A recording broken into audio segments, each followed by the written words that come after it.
So I have to clear something up that I had said on an old stream, and it's because I got the terminology wrong. Basically, I thought piety and pious was the definition of false piety, because that's how it ended in the book. I wasn't really, I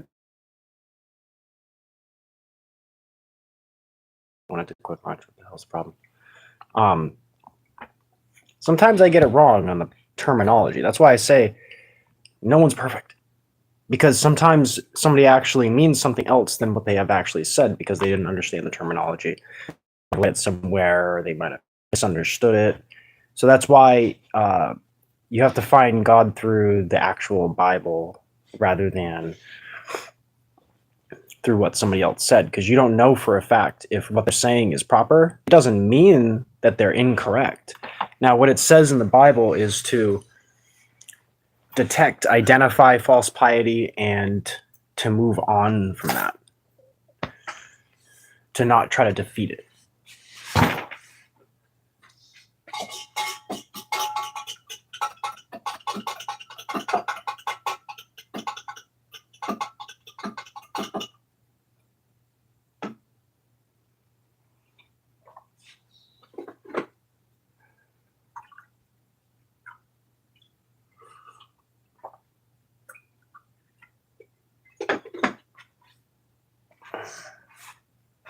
The other night I said like the righteous would end up burning in hell. It wasn't the righteous will end up burning in hell. It's the false righteous, the false piety. The ones that are falsely pious.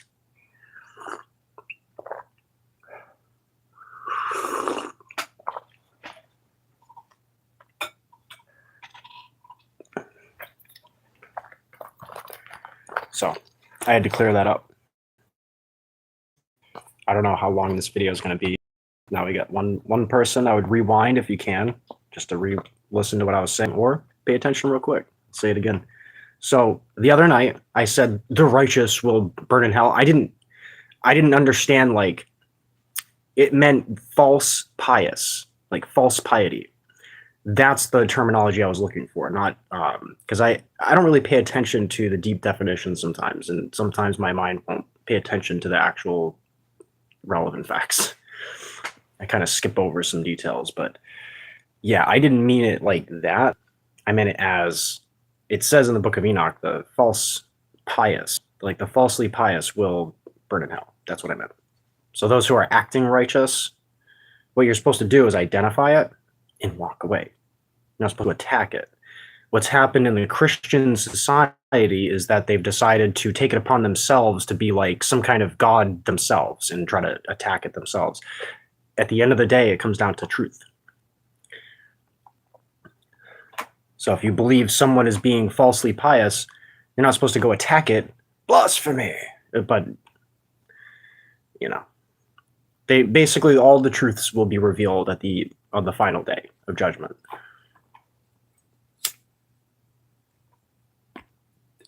So believe in God and believe that God is that powerful. It will extinguish the false pious. But it yells and screams this in the Book of Enoch. Like, it just repeats it over and over again.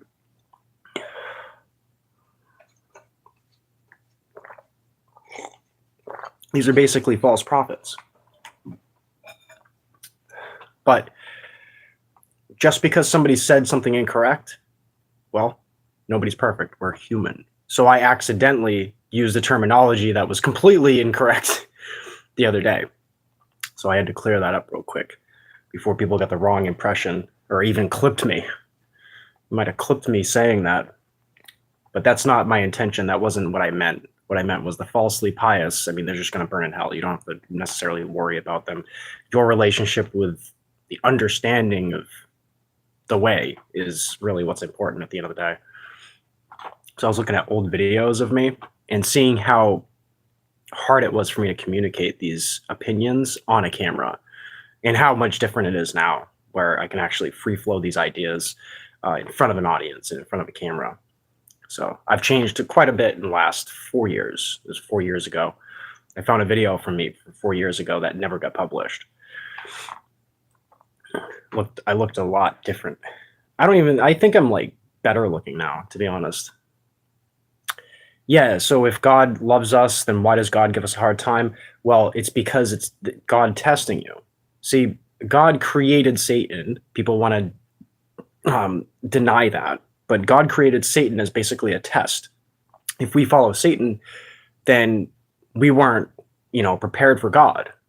And we need to see bad in order to know what's good.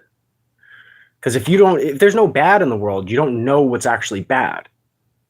You could think that what's just by laying down and letting somebody stab you to death or something, like you might think that that's good, but it's not.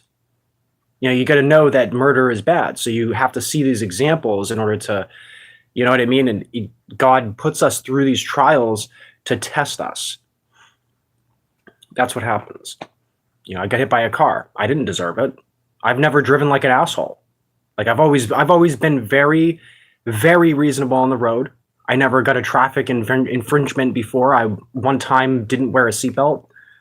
You know what I mean? Like I haven't caused any wrecks, but I ended up getting hit. Did I deserve it? No. But it happened. And that was God testing me to see whether or not I would say, cry out against him, basically. And I didn't. And that's what saved me.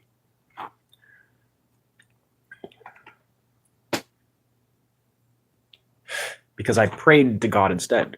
I said, please, let me recover from this. And I was able to walk again. I still have a bad knee and a bad back, but I'm still able to maneuver. I was in a bed for like an entire straight month. Like I could not move. Like I was stuck. My whole body was just locked in. I didn't have any help from doctors. I didn't get, like, they told me to go to a chiropractor. All he did was move me around real quick and then tell me have a good day. He didn't deserve any payment. If anything, he might have fucked my back up worse. But a lot of the things that happen to us, we don't deserve them. And the whole thing is it's not about that. It's that God is testing us. Simple as that. And God's not some kind of entity over our shoulders. It's just life isn't perfect and humans are never perfect.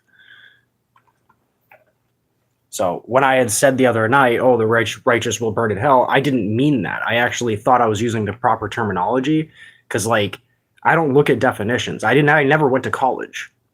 So I never actually did any studying on English, advanced studying on English. I just basically looked up these definitions, learned them on my own. I had a 9th grade reading level when I was in 2nd grade. So I was incredibly advanced when I was incredibly young. And I was basically able to, I have a 14-year-old's mentality still, but with, experience.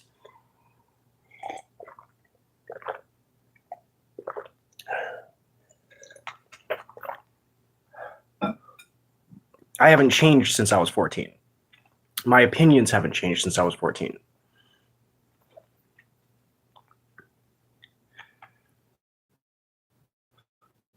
It was just that I found a different way to express them.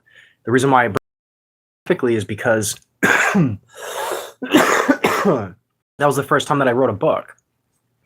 And I would have published it if my shit thrown out. Excuse my language. Oh, by the way, I want to talk about that real quick. So why not to use 4-letter terrible words? Well, let's look at my face. Let's look at the creases on my face. The more you swear, the more that you're distorting your face long term. Have you ever seen a young kid that swears a lot? They always have these creases on the side of their face. It's not because they're, exhausted. It's because they're using words that they shouldn't be using. And when you say, excuse my language, you're basically asking God for forgiveness.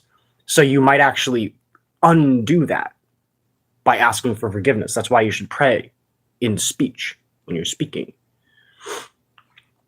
When I pray to God, I don't swear. There's always a positivity involved with it. So, but yeah, that's another reason why you simply shouldn't swear. There's no good reason to swear. The reason why I swear is because I've been around too many people that swear, especially when I went and spent time with my mom's side of the family. Everybody's swearing more than, like, 50 times more than my dad's side. Like way worse. Just potty mouths everywhere. Like saying weird stuff at the dinner table type shit. Like I had to walk away from the table because of the weird stuff that was being talked about. You know, that's the kind of stuff I've been subjected to.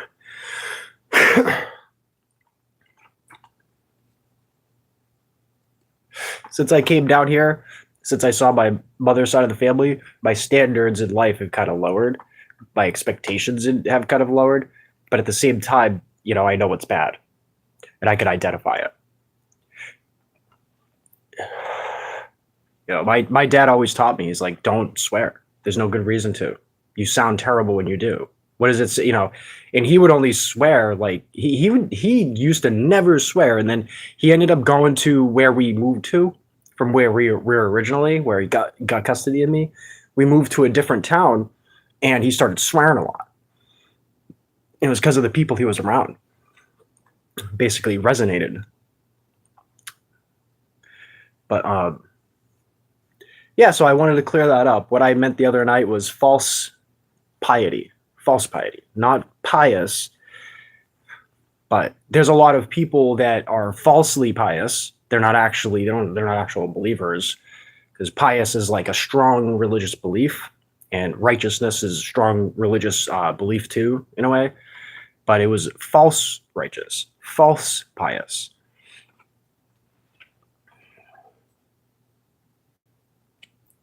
I'll give you a good example of the whole notion of no one's perfect.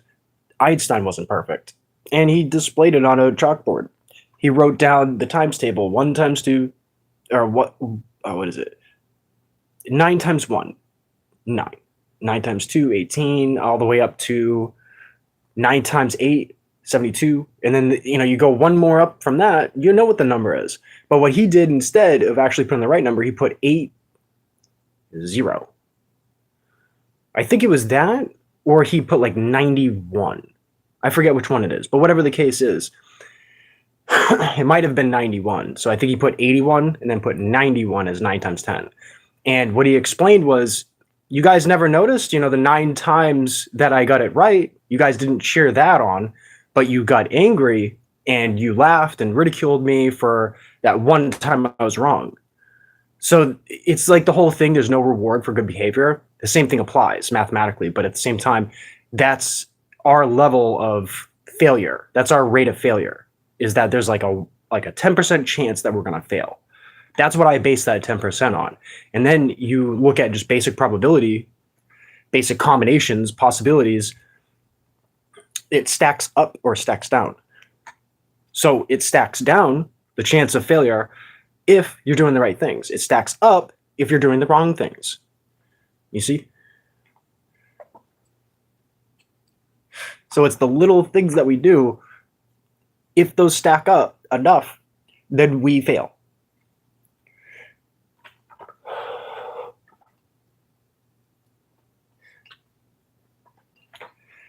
So I figured I'd clear that up real quick.